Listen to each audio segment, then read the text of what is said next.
Hello, greetings, and welcome to Attaining the Second Cognition, formerly called Awaken the Age of Revealing.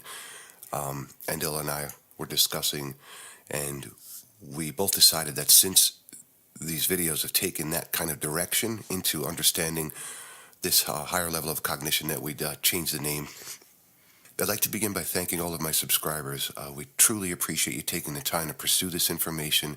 We know that at first it can be very, very overwhelming, and that our precious beliefs are laid to scrutiny, and that so much of what we identified with is taken down. And that's the way forward, ladies and gentlemen. I do appreciate any and all that take the time to really contemplate this stuff, so thank you so much. This is Doug Michael, and ladies and gentlemen, part of the problem we all encounter when we are pursuing what we think is advanced consciousness comes with the fact that we all bring certain ideas about what we think such a thing is to the table when we start this journey. We have been bombarded with fantasy and science fiction books, films, and TV shows that fill our heads with ideas about us becoming some kind of super consciousness, with films like Johnny Mnemonic, Lucy, Transcendence, and The Matrix. Presentations such as these, coupled with thousands of years of inorganic doctrines about cosmic oneness or communion with the divine, has left generations of human beings with false expectations about what advanced human consciousness truly is. All of these situations bring us to the topic of this discussion, and that is chasing expectations. When we watch movies like The Matrix and observe the main characters getting downloads of information, that allow them to immediately know kung fu or to instantly know how to fly a helicopter, as with Neo in the Matrix movie, we all sit back and think how cool it would be to download such information in an instant. We know that such things don't happen, but that doesn't keep multitudes of people from wishing it were so. In a similar vein, Johnny Mnemonic gets downloaded with a shitload of information that he needs to dump before the information overload kills him. In the film Lucy, the main character is forced into being a drug mule and has drugs inserted in her through surgery, and the package bursts inside of her and leads her to advanced consciousness in the period of a day or so. With the film Transcendence, the main character has his memory downloaded onto a computer before he dies, and the story progresses from there. Every one of these films, along with any similar storyline in books or TV, creates a subconscious expectation in some form of supernatural fantasy about advanced consciousness. Spiritual traditions created by the inorganic beings created these same types of expectations in the miraculous, where expectations about advanced cognitive awareness are concerned. It is these fantasy expectations that permeate the esoteric and modern spiritual movements to this day, and it is these expectations that lead people down the wrong road to understanding what true cognitive advancement is. As Don Juan taught in the Castaneda books, the road of the spirit warrior is the path of sobriety, not of fantasy expectations. As each of these videos have stated over and over again, it is a torturous path that is not easy for anyone who embarks on it, yet there are millions of people worldwide who claim that they are seeking spiritual advancement, but who only want to hear about things that support their fantasy expectations. If one of these people asks if you know anything that can help them grow spiritually, and you tell them any of the information we are sharing with my listeners, they immediately balk and refute the information because it doesn't fit into the framework of their fantasy expectations. People like this are caught in a cognitive trap that they refuse to acknowledge because their ego beliefs about what advanced cognition should be is not what it is in actuality. They are not interested in the truth, they are interested in the fantasy, and they will only listen to things that support that fantasy and its expectations.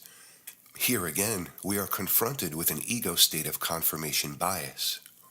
Endall shares a joke in his book, Revamping Psychology, that perfectly sums up this predicament. A man walks up to another fellow on a street corner who is down on his hands and knees looking for something, and the guy asks, "Hey, what are you looking for? Can I help you?" The man on his knees says, "I'm looking for a quarter that I dropped." And the other man asks, "Well, where did you drop it?" The guy on his knees points to a tree about 20 feet away and says, "I dropped it over there." The other man, now highly confused, asks, "If you drop the quarter over there, then why are you looking for it here?" To which the man on his knees responded, "Because the light is better here." As laughable as this story is for the foolishness of the situation, this is exactly what we find with people who are chasing spiritual expectations about advanced consciousness or spiritual understanding. They are uninterested in doing the hard work of searching for the quarter in the darkness under the shade tree. Instead, they choose to take the easy route of simplicity by looking in the wrong place and expecting to find what they are looking for. The worst part of this scenario is that if you tell someone like this that they are looking in the wrong place, expecting results, that they are only fooling themselves, it is you and your truth that they criticize, not their own belligerent ego foolishness. There's probably not a subscriber or listener to these videos that has not already arrived at some preconceived notion about what the second cognition is, and it's very likely that whatever ideas you may have been swayed by such nonsensical expectations created by the inorganics and the consortium to misdirect you from the truth. Of course, they have no clue what the truth is either, so the best they can do is fabricate ideas and notions about what they think advanced consciousness is, having absolutely no factual foundation or experiential understanding on which to base their own limited beliefs. Ladies and gentlemen, they are not misdirecting you from the truth about the second cognition because the consortium, both on and off world, don't have a fucking clue what it is. They've been searching for it for thousands of years on this planet and eons of time in the universe at large, and they are like that guy in the sunlight looking for his quarter. They can't tell you what it is because they don't know. The fact of the matter, ladies and gentlemen, is that they are running on fantasy expectations just as much as the rest of humanity is. They are looking for the proverbial needle in a stack of needles. Is it any wonder that in light of this most relevant fact, that all they can do is fill our minds with the same wondering and lack of knowledge that binds them to the first cognition as deeply as Joe Sixpack? It's really kind of funny and pathetic when you think about it for a minute. I mean, think about it. After over 5,000 years of mystical traditions, religions, esoteric mindfuck games, and magical rituals, these assholes are no closer to the truth than you may presently feel that you are. Sorry, folks, but that really tickles my funny bone.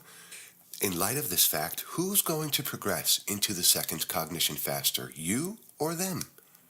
When you look at it this way, then the doorway into the new paradigm stands wide open because you know that these consortium asshats are not going to find the personal impeccability mandated to go through that door, so they are utterly lost in their own pile of cognitive crap and control, and they ain't climbing out of that pile of self-created shit.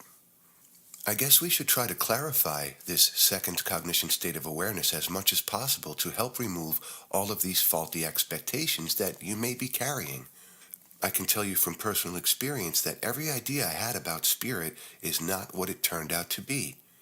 Just like you, Endall and I both harbored certain ideas and misconceptions about what it is, and for many years we were looking for that quarter in the light just like everyone else was. We had erroneous expectations that, in the end, turned out to be completely wrong. Whatever you may be imagining about the second cognition, I think I can safely tell you that your ideas are not exactly what it is.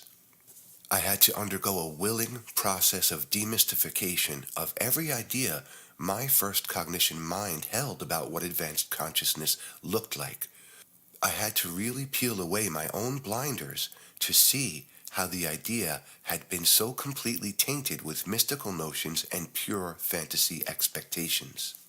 This is going to be a preliminary overview, and it is not at all comprehensive because there's so much more to the equation, but we're going to try to give you kind of a preliminary understanding.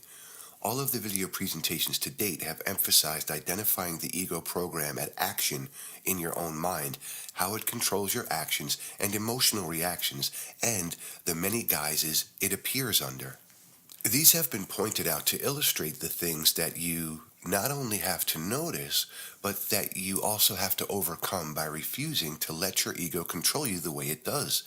This means that when you see yourself doing these things, take notice of what is happening, then make the conscious decision to break those ego habits. Stop doing what the ego wants. Yes, this is a very hard thing to do because you are breaking a lifetime of ingrained ego habits. Just like overcoming any habit, it is hard work and takes conscious effort to decide to do something different to change those habits. This is why so much emphasis has been placed on identifying how your ego controls you.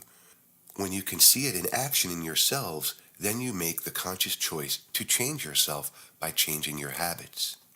As one example, take note of how quickly the ego makes you angry with your own hair trigger bitch switch. You don't even have to think about it when your hot buttons are pushed, right? The emotional reactions are immediate and instinctive based on whatever plugged in that particular hot button, and there is not an instant of thought before you're pissed and fire back. It's completely reactive. This is what we meant about everyone being spring-loaded with their bitch switch. In such a situation, rather than fire back emotionally out of ego reflex, develop the will to not react in the same manner as you always have. Is this difficult? Well, hell yeah, it's difficult, but this is how one goes about breaking these habits. Scientism thinks that consciousness is centered in the brain. I forget who it was that made this analogy, but something to the effect of, looking for consciousness in the brain is like looking for the announcer inside the radio. It's a very apt analogy. Okay, so scientism thinks that consciousness is centered in the brain.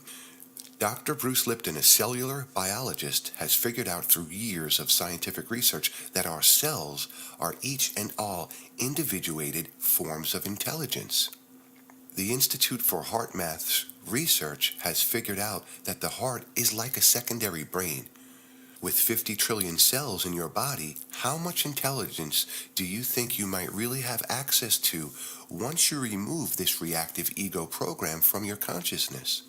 Given the nature of the heart field as borne out by HeartMath's research, how much more information is available to you through that energetic quantum entanglement field of consciousness once you develop the skills to tap into it? So long as the megaphone man in your head rules your consciousness, you will never discover the potential of the other intelligent pieces that make up the entirety of the human form working in tangent with each other rather than being shouted down by the ego program. To understand the second cognition at its beginning stages, try to imagine this. Imagine yourself without all the ego emotional reactivity that presently rules you out of habit. Imagine yourself without all your hair trigger bitch switches and always walking around reacting to external stimuli. Imagine a state of cognitive awareness in which those hot button issues that get on your very last nerve no longer have that effect on you, and you no longer react with explosive emotions as you do now on occasion. Imagine never feeling lonely, even if you are completely alone. Imagine standing in self-confidence when you are completely alone. Imagine feeling a sense of peaceful calm within your mind and your being, and nothing, not even the most negative asshole, can shift you from that place. Imagine being surrounded by all of the toxic energy in this world and never being touched by it. Imagine even further being able to remove all of that negativity from the toxic energy environment in a second with a mere thought. Imagine overcoming the ego's need for approval and confirmation from others that it is accepted, and imagine being completely unaffected when that outside approval is not forthcoming. These are but a few examples, and if you can imagine such a state of emotional composure, then you understand what we mean by emotional balance. This is a state of awareness that we all have to work at to achieve by removing all of the ego programming that keeps that spring-loaded bitch switch armed and ready. But imagine yourself not being emotionally controlled by external forces anymore. Try to imagine yourself not continually expending energy worrying about what others think of you, of never having to worry about your ego image and selling that image to others. How free do you imagine your consciousness would become without all of that constant worry over external acceptance? Imagine a state of mind where your personal value is not dictated by others, where you can live without the expectations that others demand from you to fit their image of you for themselves. Can you see yourself with absolutely no qualms about being who you are and owing no one explanations about who you are in order to live up to their expectations? I know that these ideas are hard to imagine given our lives of continual indoctrination about cultural conformity, but if you stand back and look at it, cultural conformity is mandated on you by others. Imagine not being fearful of people's bad opinions or judgments about yourself, where you can stand on your own and basically tell the conformist externalists to go take a long walk off a short pier because their ego opinions no longer concern or define you. If you are an empath, as Mrs. Beall explains, imagine being out in a crowd and not feeling the range of emotions from other people to the point where it is crushing you. Imagine being able to be free of the emotions of others except when you need to be sensitive to them and all of the 3D toxic emotional energies don't touch you and you don't have to have shielding to protect yourself from them. Imagine being free of the emotional manipulations of your own ego so you can experience happiness naturally and organically and nothing can alter the emotion.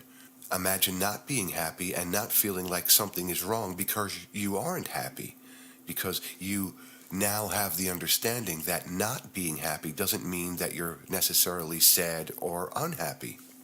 Last but not least, imagine feeling that happiness and seeing others around you respond and see how your natural emotional energies can alter the environment and the people around you in a positive manner.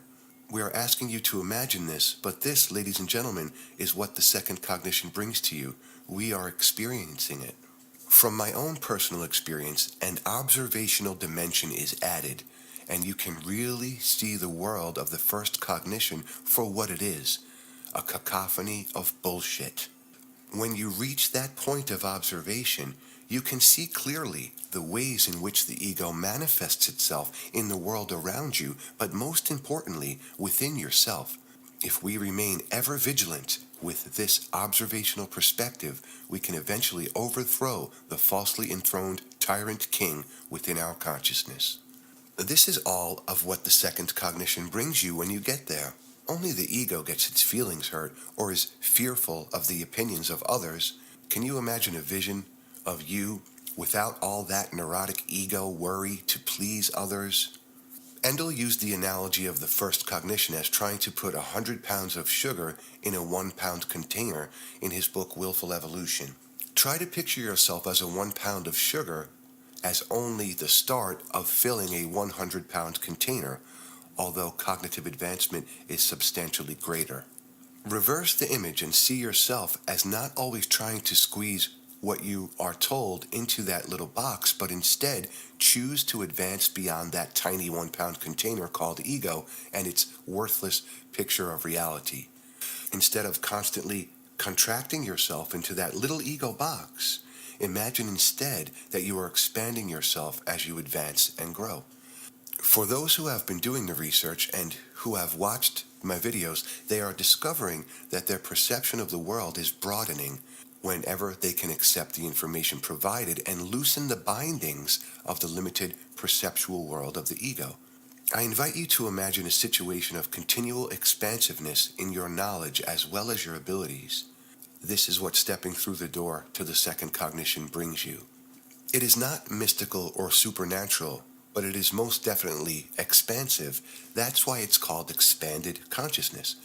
Every time you digest information that broadens your perspective, you are knocking chunks out of that stage set world of the ego. The more chunks you knock out of that wall by eroding faulty beliefs and false images of yourself, the more daylight gets through for you to start to see the way out of that cognitive ego trap. As for what else may lie in store for you, picture this scenario. I'm sure many of you have heard stories of people who had bad feelings about boarding a plane and decided to not board the plane, which subsequently went down in a plane crash.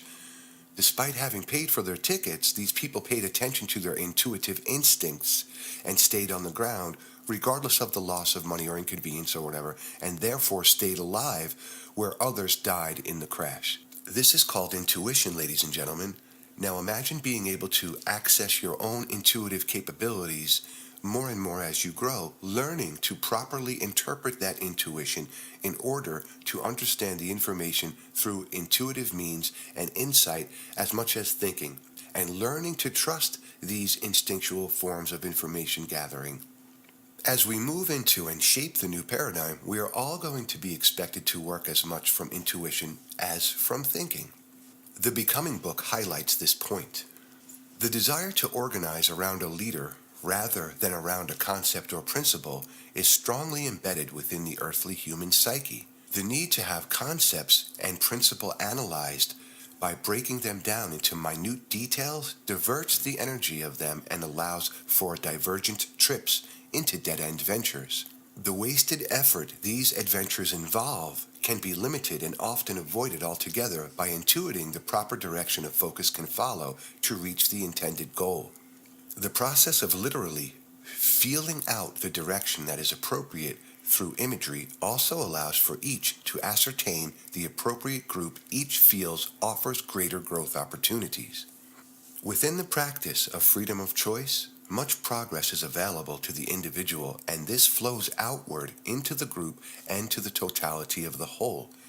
It is possible to understand this through remembering the observation of a lake or pond. Bubbles rise from the bottom, each creating their own small rippling effect, yet not disturbing the equilibrium of the totality, but contributing to the oxygenation and enlivening of the whole. Like bubbles, ideas and feelings about what may contribute to the process leading to the creation of the new matrix or pattern add to its birth process. Many will be considered as the proper pieces that will contribute to a balanced and harmonious whole and be accepted. Those will change and evolve through participation within the creational expansive advancement of potentiality into manifested experience for the purpose of understanding itself. Through potentiality expressing outward, observing and returning knowledge experienced into wisdom or self-understanding, the diversity of the number of opportunities to pursue within this process is mathematically beyond calculation. Thus, the mind is stretched during the consideration of this concept and its possibilities of expression. It then becomes conceivable to realize that mankind has been limited to an incredibly narrow and controlled pattern of experience within unlimited possibility. Each member of the ground crew came in with pieces of information that will contribute what they will each add to the equation as the new paradigm takes shape. For now, only be concerned with the concept and don't get lost worrying about the details. We have been indoctrinated by the consortium controllers to always want to know every detail of what we are seeking to do. This indoctrination has taught us to be reliant on external sources of information and has led us completely away from learning our intuitive skills and has served to make us all avoid trusting ourselves in favor of trusting external authorities. As the foregoing passages noted, don't focus on a leader, focus on the new paradigm concept, even though it presently lacks the details we have been indoctrinated to expect. Keep your focus on contributing to the energetic vortex of the new paradigm and reaching the second cognition, and the details will present themselves as the ground crew activates and each member makes their contributions to the process. Don't get lost in worrying or fretting over what you may individually bring to this equation when the time comes for you to contribute what you know, but don't yet know you know. Those pieces will rise within you and you will know when it is time to contribute them. This is part of learning to trust the process. I realize that it sounds weird, but as you move more deeply into the second cognition, such occurrences turn out to be the norm rather than the exception. For the time being, don't do expectations. Do the best you can and leave it at that. The results will be whatever they will be. Stop chasing imaginary rainbows of what your ego thinks the second cognition is. Work on deconstructing your own ego and keep chipping away at those walls. And one day, as if by magic, you will discover that you have arrived, so to speak. And one does not always know just exactly what piece of your cognitive unraveling put you over the top to lead you to that understanding. It's a process, ladies and gentlemen. Trust the process. Trust your own inherent guidance. Stay away from creating expectations because, speaking from experience, there is no ancient doctrine on this planet that is untainted that fully describes what this cognitive rollover brings to you. No matter what your expectations may be, the realization is nothing like you imagine.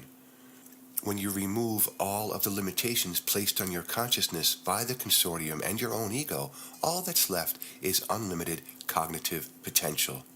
How much you grow after that is a mystery and has yet to reveal itself to all of us. But after the hurdles of overcoming the first cognition tyranny, the journey gets very exciting indeed.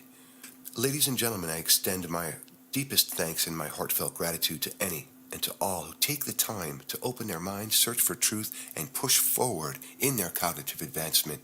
Thank you once again for taking the time to listen. This is Doug Michael. Until next time, walk in peace.